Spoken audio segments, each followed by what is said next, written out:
A paz do Senhor. Está entrando no ar o programa Vida Nova.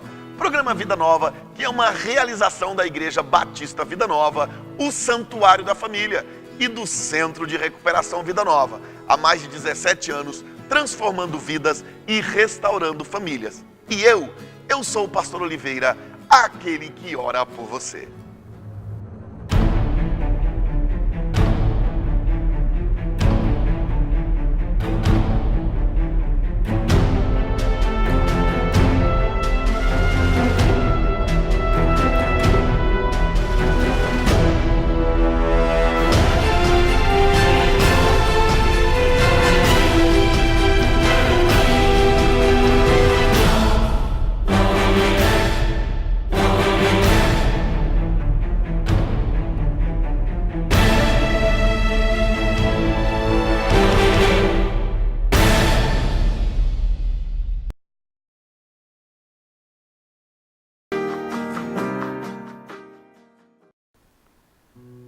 Eu quero compartilhar um texto da Palavra de Deus com você no programa de hoje.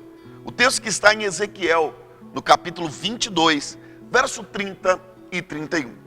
E o texto diz o seguinte: Eu busquei dentre eles um homem que estivesse tapando o muro e estivesse na brecha perante mim por esta terra, para que eu não a destruísse, porém a ninguém achei. Por isso eu derramarei sobre eles a minha indignação, como fogo do meu furor os consumi. Fiz o que o seu caminho recaísse sobre a sua cabeça, diz o Senhor Deus. Quero pensar com você um pouco sobre esta palavra neste momento. Deus está alertando Israel para a sua situação. Deus está alertando Israel para a situação lamentável que eles estavam vivendo. Os muros, o Senhor usa aqui a questão do muro. Os muros estavam cheios de brechas, e brechas no muro eram os lugares onde os inimigos entravam, onde os inimigos invadiam e destruíam uma cidade. E o Senhor está dizendo então que Ele está procurando homens que tampassem as brechas, que estivessem na brecha. Muros ali, nos tempos bíblicos, que o Senhor está dizendo à nação de Israel, que simbolizava proteção, estar guardado do inimigo. Muro que era uma proteção para o povo. Mas devido ao pecado, os muros estavam cheios de brechas e os inimigos conseguiam facilmente entrar. A cidade estava sem proteção, era alvo fácil para o inimigo. Por isso Deus está dizendo: olha, eu estou procurando homens. Estou procurando homens que se posicionem, que estejam na brecha. O Senhor está dizendo: eu estou procurando homens que estejam dispostos a lutar, que não se entregaram. Porque quando você está lendo o texto, a Bíblia diz que até os líderes e sacerdotes já não se preocupavam mais com isso. Já não estavam mais preocupados com a situação de Israel. As fendas do muro, a situação de estar vulnerável ao inimigo. E Deus declara que queria muito livrar Israel daquela situação, mas que Ele simplesmente não podia, porque não tinha ninguém disposto a fazer isso. Não tinha ninguém disposto a assumir a responsabilidade. Não tinha ninguém disposto a se revoltar contra a situação. Não tinha ninguém disposto a lutar contra aquela situação. Não tinha ninguém disposto a arregaçar as mangas. A Bíblia diz que Deus procurou estes homens, mas não encontrou. E sabe, se nós trouxermos isso para os nossos dias, para a nossa casa, para a nossa família, eu acredito que Deus ainda hoje está procurando homens que se ponham na brecha, homens que se coloquem à disposição para lutar, homens que não assistem o fracasso da sua família, do seu casamento, homens que não são telespectadores do fracasso da sua vida, mas pessoas que assumam responsabilidades, pessoas que não ficam procurando desculpas para não se posicionarem, porque na verdade é isso que nós temos visto muitas vezes. Nós começamos a arrumar desculpas para as nossas mazelas, para os nossos fracassos, para aquilo que está dando errado, e não assumimos a responsabilidade. Eu acredito que ainda hoje, nos nossos dias, Deus está clamando: eu estou procurando homens que se ponham na brecha para que eu possa mudar a situação. Deus está procurando homens que se ponham na brecha para mudar a situação do nosso Brasil. Deus está procurando homens que se ponham na brecha para mudar a situação das famílias, da sua família. Deus procura hoje na sua casa, Deus procura hoje na sua família alguém que se coloque na brecha para que ele possa mudar a situação, para que ele possa reverter o quadro, para que ele possa liberar a bênção. Ele está procurando, mas o texto diz que Deus não encontrou.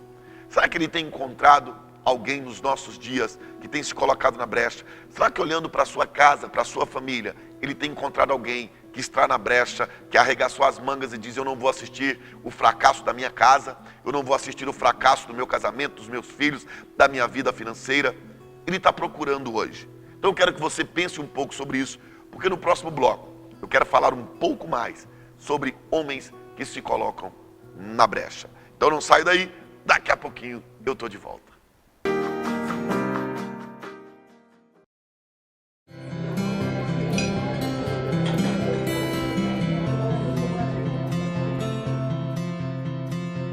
Olá, gente boa. Hoje nós vamos fazer uma análise do relacionamento entre dois grandes homens de Deus, Moisés e Josué.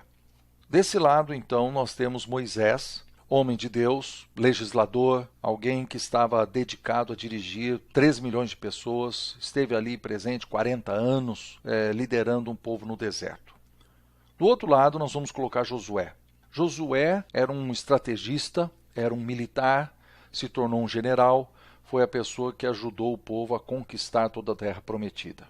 Mas como foi o relacionamento entre os dois? Principalmente, o que é que Moisés fez por Josué? Qual foi a influência que ele teve na vida de Josué? O que ele fez por ele? Então vamos abordar alguns assuntos. Existem pelo menos 7 coisas que Moisés fez com Josué, influenciando então esse jovem líder que estava surgindo. Em Êxodo capítulo 24, versículo 13, diz que Josué era servo de Moisés, o servidor de Moisés. O que isso mostra? Proximidade. Uma aprendizagem que não era formal, uma aprendizagem informal, por estar perto, por conviver. Eu imagino que Moisés resolvia um caso difícil e logo depois que a pessoa saía, ele virava para Josué e dizia: tá vendo esse assunto aí que foi difícil? A pessoa não aprendeu a seguir o princípio X ou Y. Ou seja, havia uma aprendizagem, uma proximidade. O servo também fazia coisas pelo seu senhor, ele lavava seus pés, ele providenciava roupa, comida, ele estava ali junto o tempo todo. Em Êxodo capítulo 17, versículo 9, diz que Moisés enviou Josué para liderar uma guerra, ou seja, ele lhe deu uma oportunidade para trabalhar na liderança. Em Êxodo capítulo 17, versículo 14, quando ele voltou da guerra, Moisés escreveu um livro e depois ele passou esse livro para Josué.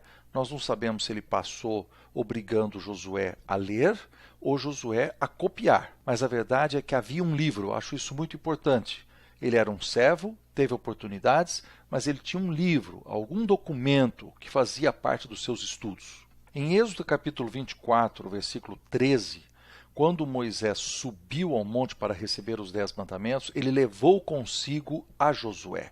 Ou seja, ele lhe deu a oportunidade de ter uma experiência, de viver uma experiência.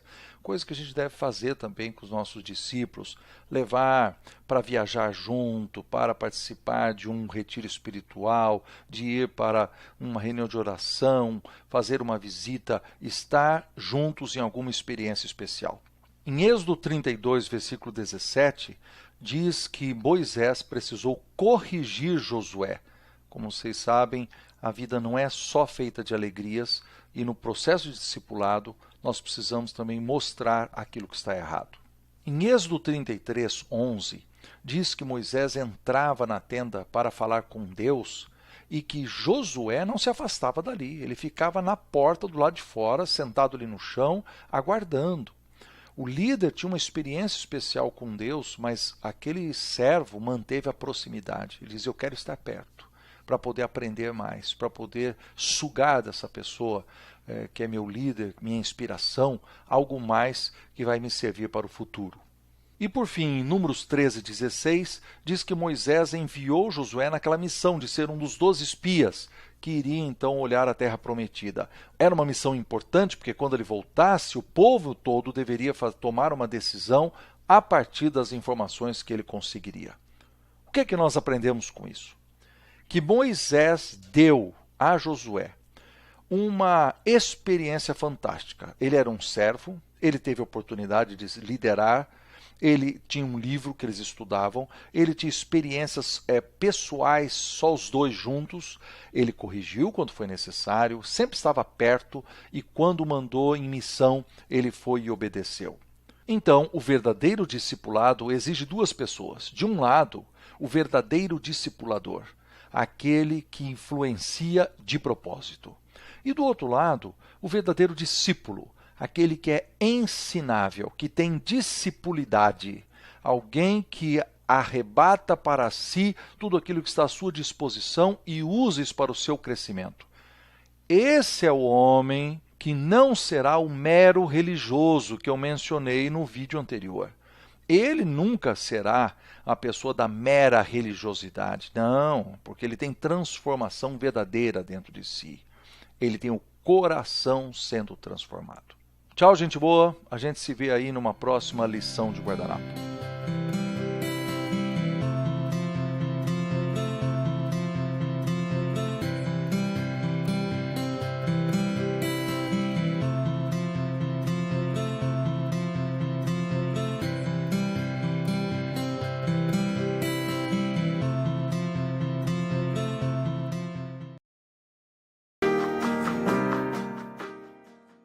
Então, como eu disse no bloco anterior, usando o texto de Ezequiel do capítulo 22, o verso 31 e 32, ou melhor, 30 e 31, Deus está procurando homens que se colocam na brecha. Sabe, Deus está procurando pessoas que assumam responsabilidades, dispostas a lutar. Porque, na verdade, meus queridos, muitas vezes nós ficamos nos escondendo atrás de desculpas, do tipo, não está assim porque essa é a vontade de Deus. Está assim porque o outro precisa fazer alguma coisa, é o outro que precisa mudar, é o outro que precisa agir, é o outro que precisa fazer. Nos escondemos do tipo, não tem nada que pode ser feito. Nos escondemos do tipo, eu não dou conta, eu não tenho força. Deus conhece a sua capacidade. Deus conhece quem você é. Deus está esperando que você se ponha na brecha. Apocalipse capítulo 3, do 7 ao 9, o texto diz assim: e ao anjo da igreja que está em Filadélfia escreve: isso diz o que é santo, o que é verdadeiro, o que tem a chave de Davi, o que abre e ninguém fecha, o que fecha e ninguém abre. Veja o que o Senhor diz para você hoje: conheço as tuas obras, e eis que diante de ti pus uma porta aberta, e ninguém a pode fechar. Tendo pouca força, guardaste a minha palavra e não negaste o meu nome. Eis que eu farei aos da sinagoga de Satanás, aos que se dizem judeus e não são, mas mentem, e eis que eu farei que venham e adorem prostrado aos teus pés e saibam que eu te amo. O Senhor conhece a sua fidelidade, sabe? Na verdade, meu querido, o Senhor não espera de nós força, porque como diz o texto, Ele sabe que a nossa força é pouca. Então o Senhor não espera força, o Senhor espera fidelidade. Por quê? Porque a minha e a sua vitória não vem da nossa capacidade, não vem da nossa força, mas a minha e a sua vitória vem do Senhor. Aquele que fez a promessa, Ele é fiel. Deus, Ele quer mudar a nossa história. E Deus não precisa da nossa força para fazer isso. Deus precisa da nossa disposição.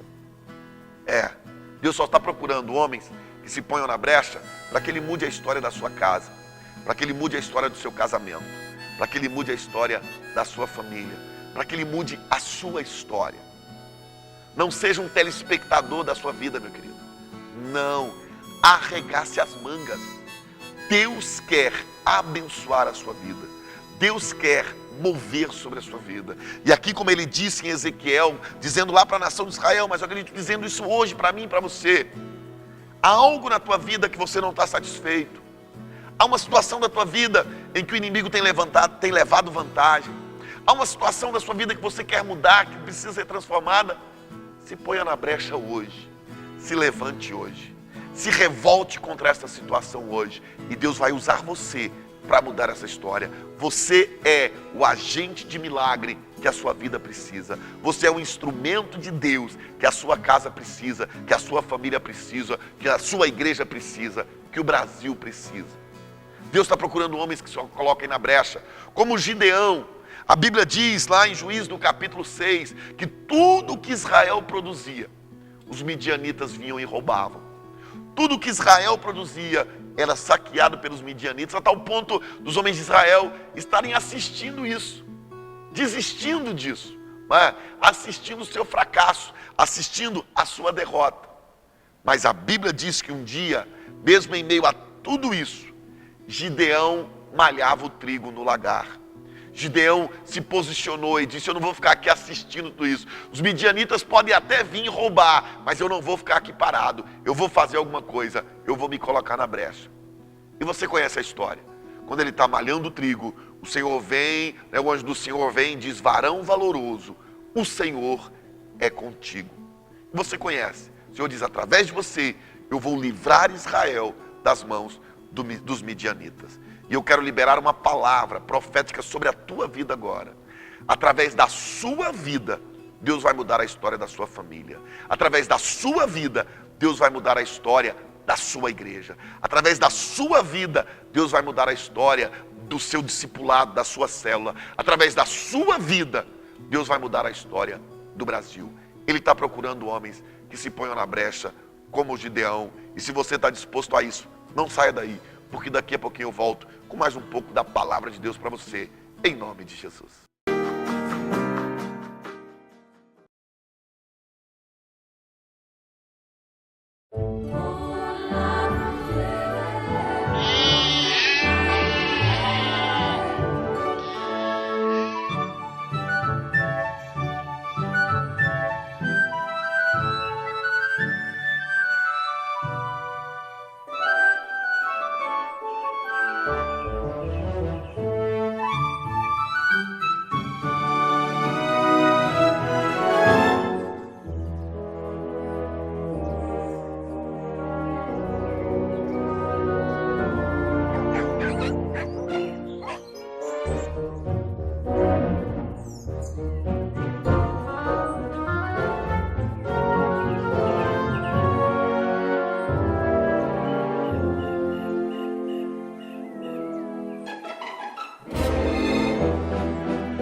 Como estava dizendo no bloco anterior, você é um instrumento de Deus para a sua casa. Não fique esperando o milagre acontecer, faça o milagre acontecer. Se coloque na brecha. Deus está procurando homens que se colocam na brecha. faça como Davi, se coloque na brecha. A Bíblia diz que, você conhece a história, Golias está afrontando Israel. Golias está afrontando o exército de Israel. O exército de Israel está acovardado. O exército de Israel está escondido com medo do gigante filisteu. Um povo que tinha promessa, um povo que já tinha experimentado o poder e o mover de Deus. Mas agora se acovardaram diante de um gigante. E para que Deus derrote gigantes, Deus só precisa de alguém que se coloque na brecha. Para que Deus derrube gigantes, Deus só precisa de homens de coragem, que não ficam escondidos esperando o fracasso acontecer, mas homens que se levantam e se dispõem a ser instrumentos de Deus. Deixa eu dizer algo para você que talvez você já ouviu várias vezes. Deus não está procurando pessoas capazes. Deus está procurando pessoas disponíveis. Isso é o mais difícil. A igreja está cheia de pessoas capazes. Nunca na história da igreja tivemos tantas pessoas com conhecimento bíblico, tantas pessoas com teologia, tantas pessoas com experiência, tantas pessoas que conhecem tantas coisas, que já fizeram tantos seminários, já participaram de tantos encontros, que já receberam assim revelações tremendas de Deus. Mas porque não se dispõem, simplesmente são ferramentas inúteis. São ferramentas enferrujadas de Deus, que não podem ser usadas. Então Deus está procurando pessoas disponíveis, pessoas que não têm tanto conhecimento, pessoas que não têm tanta teologia, pessoas que não têm tanta experiência, mas que estão dispostas. Tenho visto isso muito na própria Igreja Batista Vida Nova. Novos convertidos, rompendo, liderando, abrindo discipulado, ajudando pessoas, ganhando pessoas para Jesus. E tanta gente com tanto conhecimento, com tanta bagagem, com tanto diploma, mas que não podem ser usadas por Deus, porque não se colocam na brecha. Está lá, povo de Israel sofrendo, até chegar um homem que se põe na brecha, um homem chamado Davi. Incapaz, o menor, que nem tinha idade para ir para a batalha, mas que em meio a tudo isso, se indignou com a situação que Israel estava vivendo, a ponto de dizer: quem é este incircunciso que afronta o exército do Deus vivo? E manda um recado para o rei Saul, dizendo: avise o rei que eu lutarei contra esse gigante. É isso que Deus está esperando. Deus está esperando que você se levante contra esse gigante que tem afrontado a sua casa, que tem afrontado a sua vida financeira. O que Deus está esperando para o milagre acontecer é que você se levante contra esse gigante que tem tentado arruinar o seu casamento, que tem tentado arruinar a sua fé, a sua vida cristã. Porque quando você se levantar, porque quando você se colocar na brecha, Deus vai operar o milagre. Foi assim com Davi. Davi sabia que não tinha capacidade. Davi sabia que não tinha condições de lutar contra aquele homem. Na verdade, meus queridos, ninguém acreditava em Davi. Mas quando Davi olha para Golias, o gigante filisteu, ele diz: você vem contra mim com espada e com lança, mas eu vou contra você em nome do Senhor dos Exércitos. Sabe o que Davi está dizendo? Eu não tenho força, eu não tenho capacidade, mas eu não vou ficar aqui assistindo o fracasso da minha nação. Eu vou me levantar e Deus vai me dar essa vitória. Então você tem passado dias difíceis, Deus não se esqueceu de você.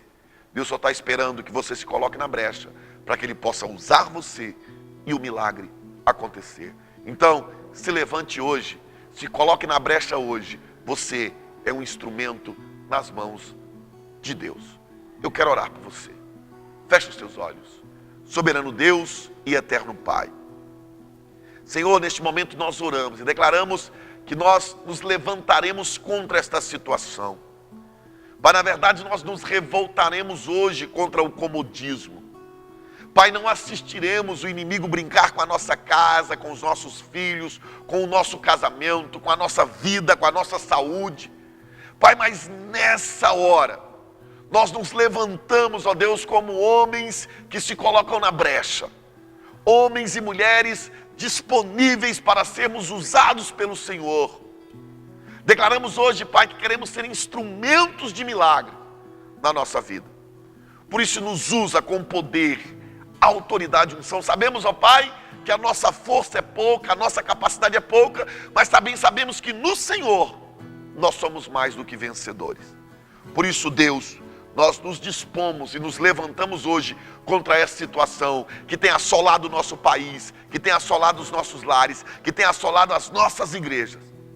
E ordenamos, ó Pai, que todo mal caia por terra, porque nos colocamos na brecha e o Senhor vai nos usar como agentes de milagres, em nome de Jesus Cristo.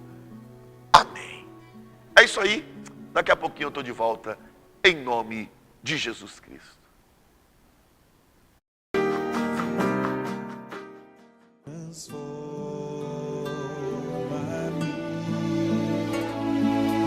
Eu vou descer a casa do oleiro, eu preciso ser moldado de novo. Eu bem sei que sou barro, Senhor, não sou nada sem tua presença,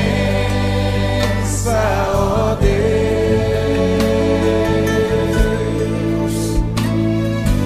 Eu vou descer a casa do oleiro, eu preciso ser. Você assistiu aí o vídeo do Centro de Recuperação Vida Nova. Eu quero convidar você para vir conhecer as nossas instalações, vir conhecer o projeto Vida Nova. E muito mais do que conhecer, eu quero convidar você para fazer parte desse projeto.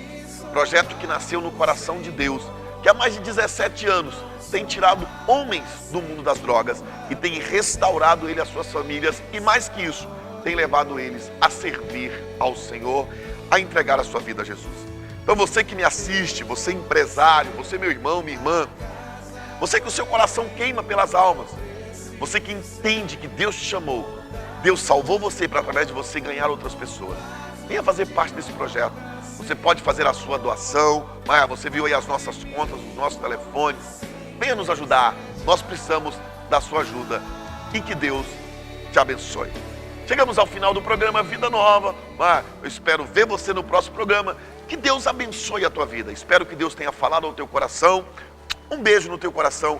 Venha nos visitar na Igreja Batista Vida Nova. Eu quero te dar um abraço. Que Deus te abençoe.